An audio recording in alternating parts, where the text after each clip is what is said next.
Sorry, my notes suck.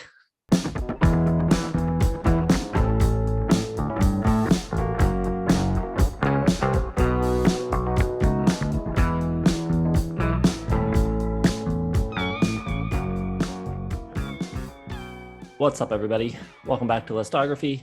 Jason, Joe, and Crams are here. Elliott Smith week, kicking it off. I'm going to rank his catalog today. He's got 6 studio albums. He popped up a few times on each of our lists. I think we all had him at least once or twice in albums of the year. Joe had him winning in 2000. I had him winning in 2004. So we're all pretty big fans. I think we all know most of his stuff. Were there any records that you didn't know going into this? I hadn't heard Roman Candle, but that was it. That's the only one. Newmall, we picked Elliott because we wanted to do him in because it's going to be an easy week. Knew them all, short discography, listened to them all for album of the year. I think I had everything but Roman Candle and Figure 8 nominated for those respective years. So at least a top 50, almost certainly top 25, and possibly top 10 favorite artists for me at all time. I don't think he would quite be that high for me, but he definitely has an album, at least one album that's probably in my top 50 albums of all time. So I think very highly of him. Anything to add before we jump in? Not doing New Moon, just so everyone knows. Right. So From a Basement on the Hill was started and intended to be a studio album. That is why we are counting it, even though it's a posthumous release. New Moon, another posthumous release. Lots of good stuff on it. Really good record, actually, but more of a compilation. So not counting that one. So that leaves 6. Who wants to start with number 6? I can start. We'll leave Cramser and this darkness for last. He can have the final word. My number 6, I think, is pretty obvious. It's going to be Roman Candle. It's fine. I listened to this, and then I listened to his work with Heat Miser, which is kind of going around the same time. These are kind of like the singular solo, like demo kind of things you record by yourself. And that's just not my style. That's never going to be what I like. It's just a little too raw, a little too, I don't know, indie, whatever you want to call it. Just nothing on here really lights my Roman Candle at all. So I got 3 stars. Like it's fine because you get to like a sneak peek at what he would become. But with all the other stuff that he did, I don't think I'll ever listen to this one again. My number 6 is also Roman Candle. I also have it at 3 stars, but from the sounds of it, I think I like it a little more than Joe. Like he said, it was recorded while he was still in Heat Miser. Very lo-fi sounding record. He recorded it to his 4-track recorder just using a Radio Shack microphone. So it's very, very DIY, but the guitar work that kind of became his signature sound is here already, especially on a track like Condor Avenue. His vocal style is already here as well, although he would, I think, get a lot better and become a better singer from this point on. I think his songwriting also improves a good bit after this. My issue with this record and why it's at the bottom isn't so much with the lo-fi-ness. I think that's cool. And I think one of the things that may upset people about us having, or at least myself having, some of the early records lower on my list, I think some people really enjoy them for the intimacy, because I think that's something that you want from Elliott Smith, and that's something he's good at. But for me, I think he writes really good melodies, but I think there's sort of a sameness to a lot of his melodies. And I think it's especially apparent on the earlier, more stripped down acoustic records. Without the additional elements in the arrangements, I think it all kind of blends together track to track, that, the songs aren't that identifiable. I think it's a very cool record, but individual tracks don't really stand out much. I also never really feel the kind of like soul crushing, like devastating kind of feeling that some of his other records give. I think the obvious standout for me on this one is No Name number 3. It's a good record, 3 stars. Not my favorite, but worthwhile. For me, I also have Roman Candle at number 6. However, I love it. I think it's great. And I don't think it's, well, I mean, given the star ratings, it's the obvious number 6, but I've got it at 4 out of 5 stars. I think it's great. I think it's an amazing debut. I think the title track is one of his best songs. I think you can put it up to pretty much anything he did after that. This album is, yeah, the intimacy of this is just fantastic. You feel like you're sitting, cross-legged on his carpet in his bedroom, like right across from him, and he's just like, hey, these are the songs that I wrote.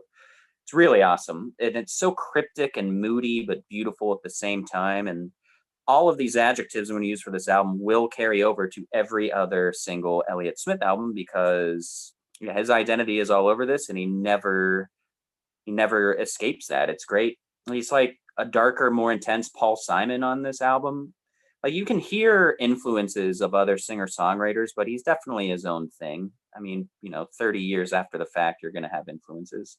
But his feelings of isolation are everywhere here. His vocal tone, in contrast to the guitar in No Name Number 1, is just like everything you need to know about what he is as an artist, as a guitarist, as a singer. It's great. Everything on this album is like, feels so heavy, and it's like such an effort for him just to lift himself up to come up with these songs and to record it. Little things I love about it. Love the introduction of the harmonica on No Name Number 2. And then like No Name Number 4 starts off with like this very Dylan-esque sort of strumming pattern and chords. And then it shifts completely, and you're well aware. You're like, all right, this guy is his own thing. He's not just going to be like this dark, moody, loner, Bob Dylan, Paul Simon, Leonard Cohen type guy. He's his own thing. He's got a voice. He's great. He's like a more grounded version of like Nick Drake with like an alternative kind of flair to it. Last Call has some very cool, intense guitar. We've talked a lot over the channel on various videos about Elliott being a tremendously underrated guitar player and arranger. So we'll just throw that out one last time before we get into it a lot. I'm sure we'll talk more about it. But yeah, I've got this at number 6 as well. 4 stars, though. I think it's a great album. So starting off at the bottom with 4 stars is pretty damn good, if you ask me. Yeah, well, too good if you ask me, but I can definitely see you putting it with 4 stars. I mean, all the people that you were kind of comparing to, I'm not like the biggest fan of, but if you are like the biggest fan of that aesthetic, then yeah, like he came out pretty much fully formed. I'm basically just moving through the years here. I got Elliott Smith self-titled at number 5. I feel like I'd probably bump this up to 4 stars with some more listens. I'm having it at 3.5. And I like this one a lot, but I kind of get tired of it by the end. Like, there's not enough sonic variation for me, especially after like knowing what comes later. It's harder for me to go back to these ones and be like really into them, just because I, spoiler alert, love the later stuff. Very underrated, yes, guitar player. I think his acoustic guitar playing, I don't want to be like too superlative, but like it might be my favorite like acoustic guitar playing. It's so interesting the way I haven't like analyzed the chords and stuff that he's playing, but it's always interesting. And usually acoustic guitar, like I'm falling asleep, but he always finds a way to make it more interesting than pretty much anyone else that I've listened to. And on this record, I kind of like the production better than Either Or. His voice is a little more upfront. It's a little clearer and louder. He's not quite doing that like indie whispery thing that he does on Either Or. Some really good tracks. Southern Belle, Christian Brothers is like Neil Young, like transported to the 90s or something. Like, it's just a really perfect kind of cool story. I guess Bob Dylan, you could say it's a Bob Dylan-y track transported to the 90s as well. There's a little like emo in there. I know emo is like a bad word, but he's just so emotional. His lyrics are so excellent and like hard on the sleeve, devastatingly powerful. Fantastic writer. It's just like, I want to give him more stars, but I just don't find myself wanting to listen to this album that much. There's some great tracks on it, but all the way through, just not my favorite, not my favorite style. I can definitely see why people would be in love with this one, and we got a ton of great reviews, but just for my personal taste, not my favorite. All right. Well, I am pretty much right with Joe. I also have Elliott Smith, number 5, 3.5 stars. He toured with Mary Lou Lord, who helped him get signed to Kill Rock Star's label. It's similar to Roman Candle, but I definitely think it sounds better. Maybe he upgraded to a non-Radio Shack microphone for this one, but it's still very, very bare, very minimal production on it. You can hear a lot more of the intricacies of his voice and his guitar playing on this record than you can on Roman Candle. And I think it's obvious that his songwriting is getting better. Clementine is great. Southern Belle has great guitar on it. I think his melodies are getting a lot stronger here. Lots of good songs. St. I'd 7, Good to Go, Biggest Lie, all great. I think the songs are getting really good at this point. But I agree with Joe that there's just not enough sonic variation on the record. I think he could have gotten more out of the songs by fleshing out the arrangements a little more and doing a little bit more with them and giving a little more variety. Very good songwriting. As a full record listen, it's good, not great. 3.5 stars. Could have bet the farm and the life savings that would be at the bottom of both your lists. You guys are professional production junkies and you just don't understand emotions or feel or anything like that. It's really embarrassing to be in the same YouTube channel as you guys. No, I'm kidding. Joe, great praise for the acoustic work. I believe that's the second time in our tenure on this channel you've been pleasantly surprised by acoustic work, the other being Joni Mitchell. You were very pleased with her kind of unique chords and chord progression stuff. All right, my number 5, already at 4.5 stars. And I'm going with Figure 8. I think it's great. Just because it's at number 5 doesn't mean that I'm sliding it. Very tuneful here, very sweepingly pretty. The most polished album. It's the cleanest, fullest, richest, poppiest. But he's also got like a lot of more energy here. Everything's really catchy, kind of radio friendly, or at least it wants to be for an Elliott Smith album. More rockin' really, and catchy and just enjoyable. It's got like a little bit of like Beatlesy kind of spunk and jaunt to it a little bit, which I like. And just so many great acoustic guitar parts on this album. Like, good Lord, this is his guitar album to me. I think he's showing off a little bit here, like some of his skill. Love Somebody That I Used to Know. Everything Remind Me of Her rules. Just some acoustic wizardry on there. Junk Bond trailer is really good. Lyrics are great. Everything Means Nothing to Me is great. LA is like a good little rocker. You don't get as much of that super old school Elliott, like desolate isolation and sadness. It's a little peppier for him. I mean, it's still not, I don't think Taylor Swift's covering any of these songs anytime soon. Wouldn't Mommy Be Proud? Great song about kind of living up to expectations and expected disappointment. Color Bars is really great piano. Very underrated piano player too. Really lush and pretty track there. I like that the album kind of gets a little bit away from everything I said. It gets a little more downtrodden at the end, like it's really appropriate for the album. It's like got like this sun is setting kind of vibe to it. Everything kind of just like gets a little more somber and tails off a little bit, which I think is really cool, especially when you get into like Better Be Quiet Now, Can't Make a Sound. Album closes with just a great little piano piece. I think it's just like a nice little simple bow tie on a gift that is this album. 16 tracks, none of them are bad, not one of them should be cut. 4.5 stars for Figure 8. Okay, moving on. My number 4. I'm still at 3.5 stars, and I'm conflicted about this one. Again, I don't know if I'm just missing something. I really like his lyrics. I think they're great in a really kind of sad way, but I don't know. They don't get me quite as much as his like arrangements and instrumentation. So I got Either Or down here at number 4. He is starting to develop more there's some multi-track vocal parts on here.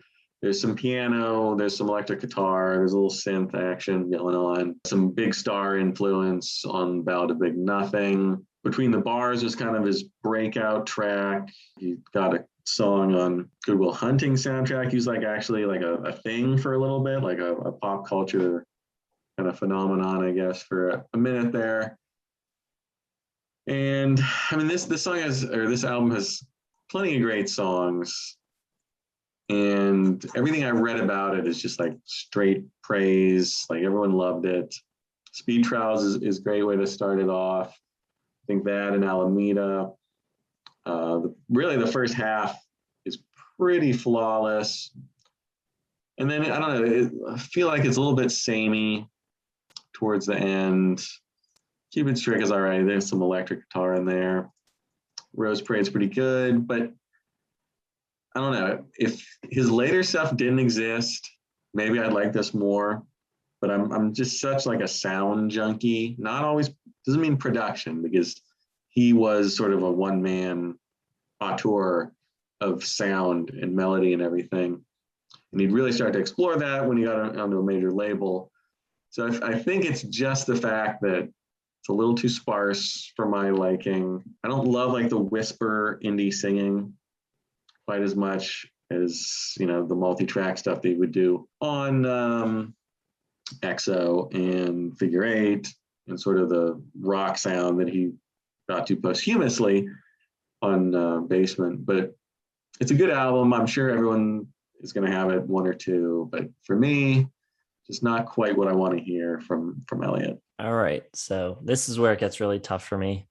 Top four, I think, are all great records. Skipping over 4 stars, we're going to 4.5 now. But between my 4 and my 3, really, really neck and neck. But I'm going to go with Figure Eight. For a long time, this record I looked at as being a pretty big step down after XO. But more recently, it has been growing on me to the point where now it's a 4.5 star album. But I don't know, I still can't quite put it over the others. I love his description of the album title, kind of being inspired by figure skaters going in a figure eight and saying that there's like no real start or stopping point. The goal is only to make it as beautiful as you can, which I think is really, really cool imagery. He himself described this record as being fragmented and dreamlike, but I think Cram's correct in saying that it's probably his most radio friendly, even though I don't know if any of these songs really got played on the radio. So there's like this like weirdness to it. It is probably his most approachable record, but at the same time, I don't know, it never really hit me that way. I think part of the problem is that the sequencing, and I think a lot of the rock tracks are towards the front of the record, and they're not my favorite. I think some of those tracks are a little on the clunky side for him. LA, Junk Bond Trader, not crazy about Son of Sam. All of those tracks come in the first 6 songs, but I think the rest of it is really awesome. Somebody that I used to know is fantastic. Everything reminds me of her. Everything means nothing to me. Easy Way Out, Happiness, Can't Make a Sound are all great tracks. A lot of this record is just like straight up Beatles 60s pop gems. Yeah, I'm coming around to it. I think it's a really, really strong record. I think there's a few tracks that keep it away from 5 stars for me. I'm not seeing quite the chasm of difference between XO and it anymore. It's getting closer and closer. I think it's really good. All right. Number 4 for me, 4.5 stars for XO. Even bigger sound now. I think this is the biggest leap you get from either or to XO. And I love the whispery vocals on the first 3 records. He never really abandons that too much. He just gets louder and like more profound. And I think that should be attributed to his skill. Like, it's not just like it's turned up, like he's singing different now, but he's still kind of keeping his character, which is very cool.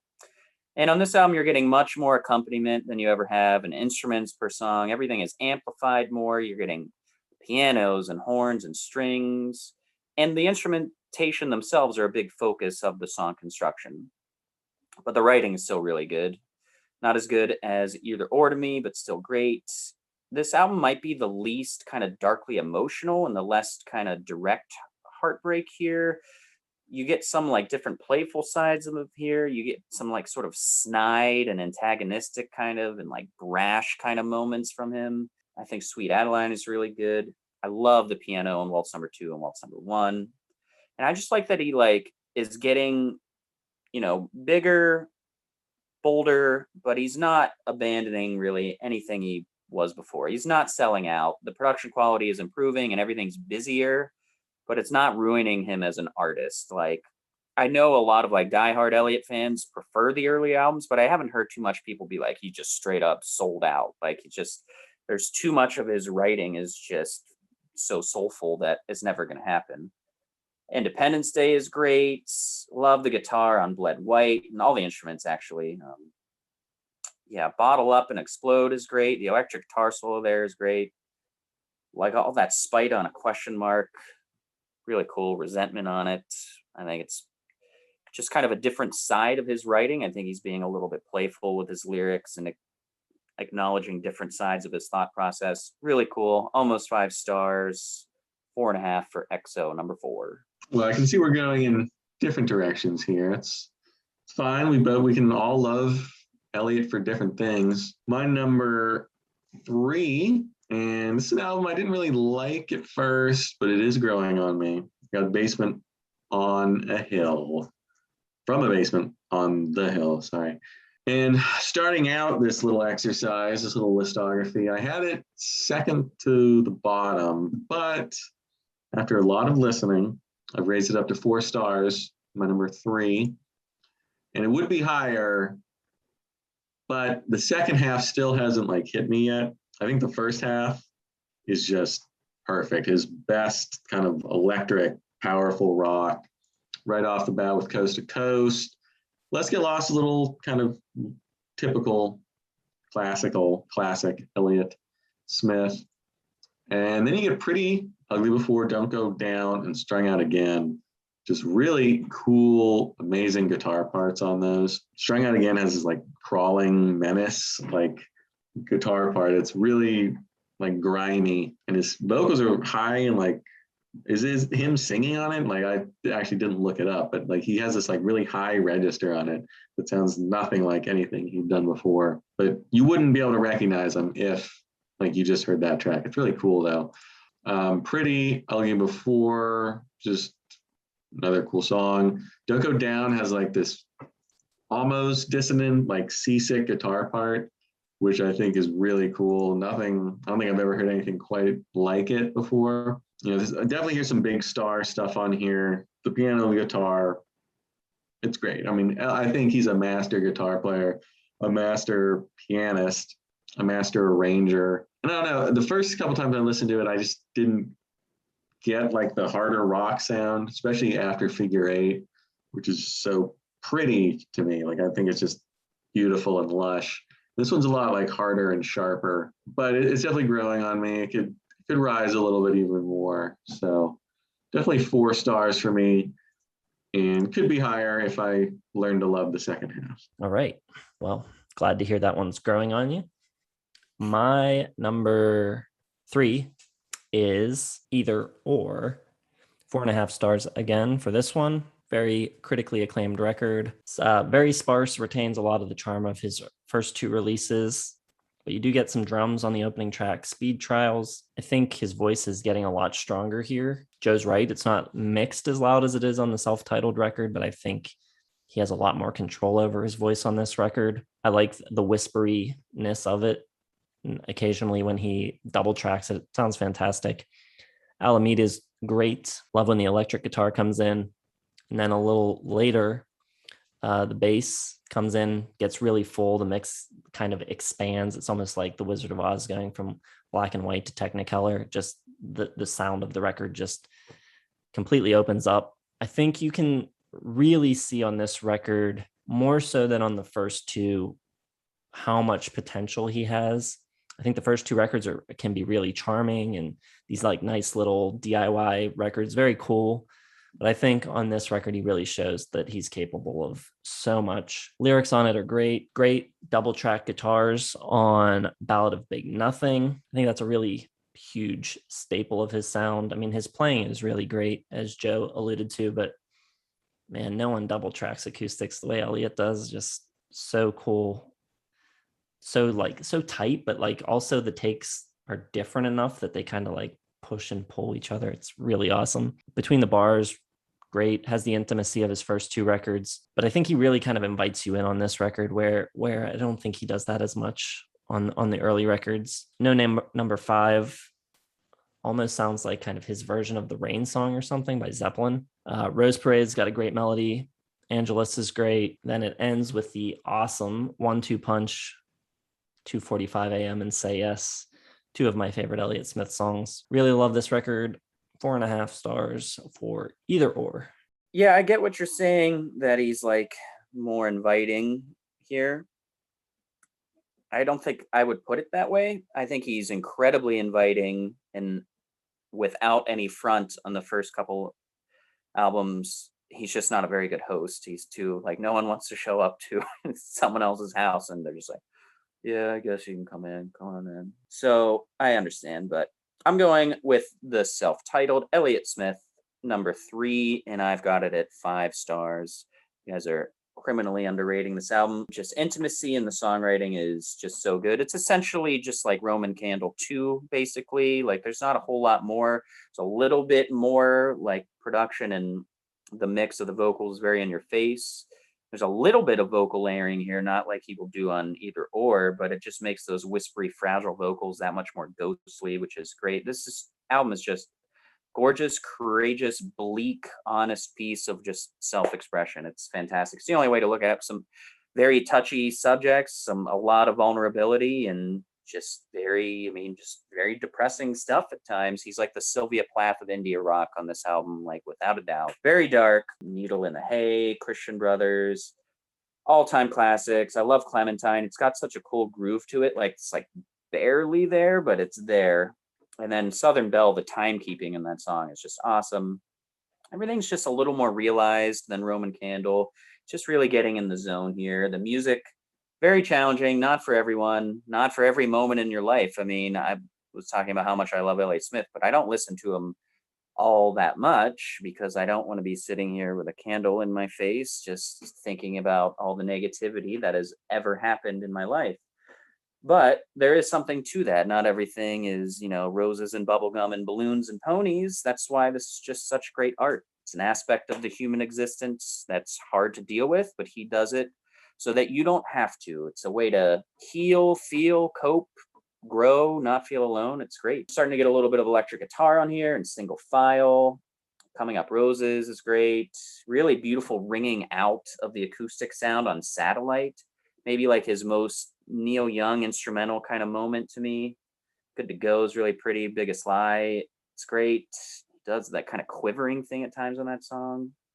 I think this is an underrated classic, a true treasure from start to finish. 5 stars. Number 3, Elliott Smith. It's interesting you mentioned like the darkness and the everything when listening to Elliott Smith, because I actually don't get any of that. Like, when I listen to Elliott Smith, like, it puts me in a good mood. I don't know. It's probably not what he meant to do, but I listen to, say, my number 2 right here, XO, and just the arrangements are so good that I can't help like just be happy when I listen to it. I just don't get like that overwhelming darkness that if you read a review, it's just like, oh, the darkness. Everything's so depressing. Like, I don't get it. Maybe I need to read the lyrics. To me, it sounds like you're in a phase where you're not connecting entirely with it. You're just really impressed by it almost. Could be. Getting back to XO, it's 4.5 stars. It has moved into my winner for 1998. I thought I should say that. It supplanted Dave Matthews Band, so I'm sure everyone's going to be pumped to hear that. The only 4.5 star album of 1998 in my eyes, because worst year ever. So thank you, Elliott, for doing that for me. All right, so he moves to the major label, and just like right off the bat, almost halfway through Sweet Adeline, it just like explodes. It's just like color everywhere. Here it comes, the piano, the electric piano, the mandolin, the organs, just everything, the strings, the horns you get on this album. So it takes everything that I kind of liked about Elliott Smith, like obviously a good songwriter, good lyricist, and it just starts to add stuff in. Like, to me, this is like Brian Wilson territory, where it was kind of cute at first, in a different way, you know, the surf stuff. And then he kind of gets deep and serious with all this instrumentation. And I just think he was a complete master of the studio because he's doing most of it himself. You know, there are some guest stars on here, but it's not like a Steely Dan record. You know, he's doing all of this, and it's so impressive to me. Right off the bat with Sweet Adeline, there's like 3 waltzes on this album, which I love, like waltz number 2, waltz number 1. And I think there's another waltz time, 3/4 time in here somewhere, which I love. I love all that stuff. He did it, I think Between the Bars is 3/4 as well. But that always kind of adds a little extra for me. And it's peppy. I like it. As far as other stuff on here, waltz number 2 is obviously great. I love the name drop of Kathy's Clown. Sweet Adeline has like this kind of honky tonk piano. Sounds like Zeppelin a little bit. Baby Britain's kind of upbeat almost, even despite the lyrics. The multi-tracking vocals all sounds amazing. I think he sounds just probably maybe he's, I don't know. He sounds great whenever he starts to multi-track a lot. Bottle Up and Explode, you bring in that big orchestration. Question Mark, you get like these swinging horns coming in. Waltz number 1 has some great arrangements. And I just think it weaves its way through so many different styles. You still get some of the acoustic, like sparse ballads. Then you get these giant, like sprawling pop efforts. And, you know, I hear some Radiohead, a little bit of the Bends on here, a little Jeff Buckley, plenty of John Lennon. And it just never stops being great. You get to the end with I Didn't Understand. It's just like this perfect a cappella, just him just showing off what he can do. I think it's great. So 4.5 stars. I think it's beautiful. Maybe if I read the lyrics, I'd like it less. I don't know, but sonically, it's just, you know, one of my all-time favorites. I think, at least for the '90s. Well, I kind of agree with both of you. I think Elliott is, you know, can be very dark and kind of depressing at times, but I don't think it's always that 100% of the time. He definitely, you know, can do some happy stuff. And I think that's what makes him so great, is that he can kind of cover all of the emotions and do it well. My number 2, 5 stars now, 4XO. Like Joe said, the major label debut on DreamWorks, gets the big budget. And oh man, this is, I think, where he really ascends to genius level. The songwriting here is so good. The melodies, great, really personal lyrics. The tracks alternate from really lush and full to very like hushed and quiet. The production and the arrangements are just masterful. His performances are great. Thank God Joe moved it ahead of Before These Crowded Streets. Really glad to hear that. I mean, for a year that you were so down on for it not to be the winner, it's just crazy. To go from like his early like bedroom recordings to a track like Baby Britain so quickly within the matter of a few years is just an incredible growth. I feel like on this record, this is where he's like finally just like fully opening up, exposing his wounds, laying everything out there, and getting to the point that I was making earlier about him covering different emotions well. You know, he's got some angry lyrics on here where he says, "You say you mean well, you don't know what you mean. Fucking ought to stay the hell away from me, from things you know nothing about." But he also has some really sad lyrics, like "I wait for a bus to separate the both of us and take me far away from you, because my feelings never change a bit. I always feel like shit. I don't know why. I guess that I just do." And that lyric, having listened to it this week, it became incredibly obvious to me that it served a great deal of inspiration to Phoebe Bridgers on her track Funeral, when she says, "Jesus Christ, I'm so blue all the time. And that's just how I feel. I don't know why. I guess I always will." But to me, that's a very, and she's said how much of an Elliott Smith fan she is, and you can just see the parallels between those verses. Yeah, just a great record. So many good songs, great lyrics, everything's great. Fantastic record, sounds great. 5 stars. Good shout to that lyric. He's one of my, probably easily in my top 10 lyricists of all time. And despite my hood and candle, no, he's not always sad down in the dumps, but he is almost always emotional and introspective no matter what avenue he's taking. So that's what I love about him. My number 2 is going to be Either Or, 5 stars. Speed trials right off the bat, you're getting much more percussion than you pretty much ever have here, which is nice. And everything here is kind of like more professional, little bit brighter, little bit bigger. It's not just the sad guy with lo-fi acoustic guitar.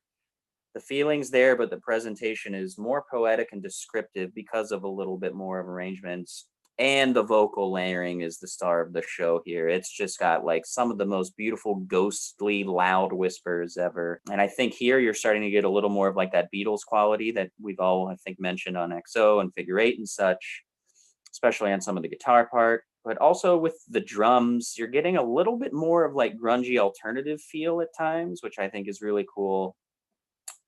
And I think just the more, like Jason said, the more inviting or the more approachable, the more hospitable these records are, the better, because the more it reaches, which suits him. He needs companionship, and you get it when you're reaching more people. No Name number 5 is just an amazing big guitar sound on it. Angela's is fantastic. There's not a bad song on here. It's all great. You guys have already touched on it. 5 stars. Number 2, Either Or.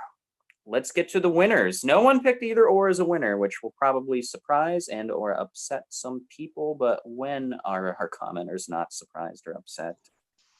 I do wonder if any of our commenters like Elliott Smith. I really don't know. They might dismiss him because he's from the 90s and 2000s, but maybe not. I don't recall seeing too many of his albums in the commenters list, but whatever, we all love him, so they can go straight to hell. My number 1 is going to be Figure 8. I've been in love with this album for a while. I think it was a surprise 2000 winner. I don't think you guys saw that one coming. Big upsets for me because I do love 2000. Beat out Queens of the Stone Age Rated R, which I also love. But this one, and it's one of the newer like winners of the year for me. I didn't know about it until maybe 2 years ago. So, and it was just randomly, I heard, I think LA was the first track I heard from it, just on a Spotify playlist. And I was like, that sounds pretty cool. I had no idea who it was. I never listened to an Elliott Smith song before on purpose. So it started me down a fun path, not well, depressingly fun path of Elliott Smith. To me, this was the first full album I heard from him. So maybe that colored it in a certain way. If I'd started with the acoustic stuff, might feel differently. But it's hard to go back to that once you get like this full, like the piano, the harpsichord, the Hammond organ, the pump organ, the Chamberlin. Just, I love it so much. To me, this is like Brian Wilson, Pet Sounds for 2000, as far as just perfect. Every song is catchy. There's 16 of them. When I first listened to the song, I was like, okay, great song, catchy. Okay, we're at number 10 now. Like, there's no way this can keep going. And it just keeps going. Every track brings something new, something incredible, melody-wise, catchiness-wise, arrangement-wise. I mean, I'm sure the lyrics probably aren't as good as his other stuff. I can't say I've paid too much attention because I'm just so like lost in the music on this. There's some louder guitars, a lot of full band efforts. Pete Thomas from The Attractions shows up to drum on a couple tracks, which I think is awesome. But mostly it's just him. It's like Prince level, auteur, just one dude just doing all of this himself. And it's so impressive.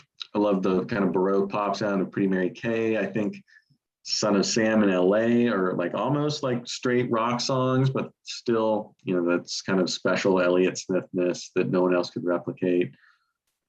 And there's too many good tracks for me to like name them all. Stupidity Tries, Happiness, Lost and Found, Honky Bach, which I love. That's a little waltz number. And all the ones you guys named, Everything Reminds Me of Her, Everything Means Nothing to Me. The shorter, like there's little 2-minute, like almost interludes where there's no like defined chorus. Like Everything Reminds Me of Her, which I think is amazing, and it just flows together for me so well. So I think it's perfect. I love how it ends with Bye after Can't Make a Sound, which is kind of a sadly fitting epitaph for his discography. But I don't know, he went out on a high note for me. And I don't know if he could have ever bettered this because I think it's just obviously 5 stars, second or third favorite of the 2000s. So yeah, I think it's a masterpiece as far as just lush sonic experimentation, just perfect. All right. My number one, Cram and I might like this record more than anybody else ever. From a Basement on the Hill from 2004. Not a lot of people's favorite, I don't think. It is the record that introduced me to Elliott Smith, and I loved it immediately. I'm pretty sure, if I'm remembering this correctly, that my dad bought this for me, and I think he just randomly brought it home, which was weird. I don't think it was like my birthday or anything, but he had read a review about it. He went to, I don't know, Barnes and Nobles or something and sampled it on the headsets that they have there. Came home and said, "Here, I think you'll like this. Sounds like Harry Nilsson." Interesting comparison to make, but I can hear it. This record was originally planned to be a double album, and then he passed away before he finished it. His estate hired Rob Schnapf, who had produced a bunch of his other records, and his ex-girlfriend, Joanna Baum, to sift through the tracks. There were 30 plus songs to go through. Only 9 of them had completed mixes. And then there's all this controversy swirling around the record, whether or not the way that they finished it is the way that he intended it. Because there was another guy that he was working with, David McConnell, who was present for the recording of a lot of it and who had like 3 years worth of notes about the tracks and how to mix them and stuff, that he was never consulted or asked for the notes or anything like that.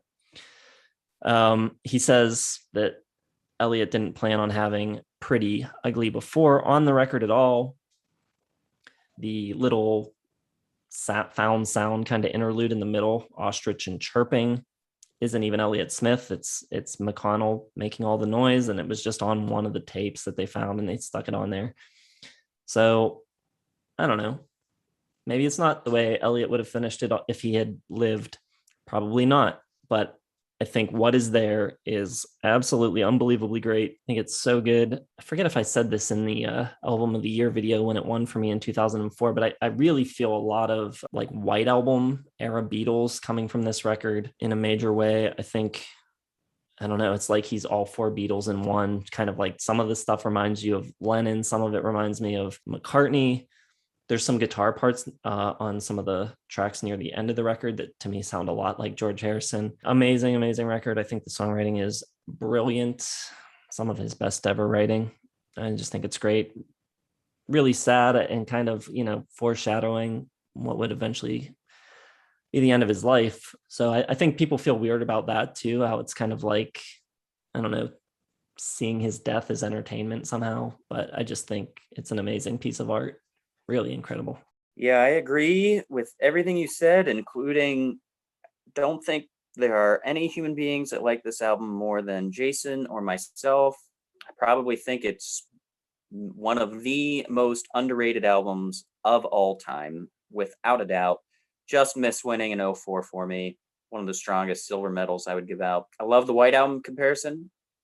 That also won for me and is my favorite Beatles album. So it's like his all-star album. It's every aspect of Elliott Smith. Just throw it on a wall, and wherever it lands. It's going to be great. It doesn't matter. But it has balance and variety here, not just in style, but in feel. You get it right off the bat.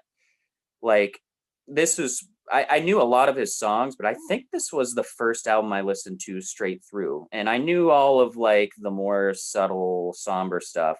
So putting this album on and hearing Coast to Coast first, I was just like, wow, this is completely different and it's awesome. It is, I don't care how many classic rock enthusiasts we have out there, how many album lovers. This is easily one of my favorite album openers of all time. It is just simply awesome. And I like this album because his vocal performances are top notch on some of these tracks, especially like on Coast to Coast. I think he's just phenomenal here. But the variety on it, like Coast to Coast, an amazing rocker. Let's Get Lost is like this full of wonder, like reflective adventure, like about ruining your life in the woods. And then you get straight up like just romantic loss and peril with like Twilight. You get a lot of just kind of straight up lyrics about drugs and addiction, even more so, and depression than before. And it has this underlying kind of sense of him giving up, hand in the air, just like in defeat almost. I get that feeling, especially on like Strung Out Again, which I think is where some of the controversy comes in, because like they turned it into a sound that's a lot like more robust than what some of the lyrics are about, but the marriage of it is just great. And I like, there's like, he seems mad on some of these albums or some of these tracks, which I really like. I love the heavier electric guitar doing more heavy lifting and put in the front a little bit more here. Piano punctuating stuff like on Pretty Ugly before is masterful. I think A Fond Farewell is one of his best simple guitar compositions, has that great sun blistered kind of sound to it. King's Crossing with the piano and the moaning and the crying out. Fantastic. Yeah, a really good send off with Distorted Reality at the end with like big harmonies. Yeah, I don't know what else to say about it. It's very few Elliott Smith diehard fans' favorite album because it was put together and finished without him being there. But man, for what it is, start to finish, it is just immaculate. 5 stars, number 1 from a basement on a hill, on the hill. That surprises me. I did not expect that from Cramser. I kind of thought Jason would go there since it won 2004, but maybe just because it didn't win 2004, I kind of assumed you would go for the earlier sort of lo-fi stuff in comparison to the fuller rock sound. 04 is loaded. It was one of my favorite years ever, so tough. All right, so let us know what you think of Elliott Smith, how you rank his records, what you think of our lists. Hit the like button, subscribe to the channel if you have not subscribed yet, hit the bell for notifications, and check the description for links to all of our social media accounts, Facebook, Twitter, Instagram. You can also find our website down there. And we will be back tomorrow to give you our top 10 favorite Elliott Smith songs. We'll see you then.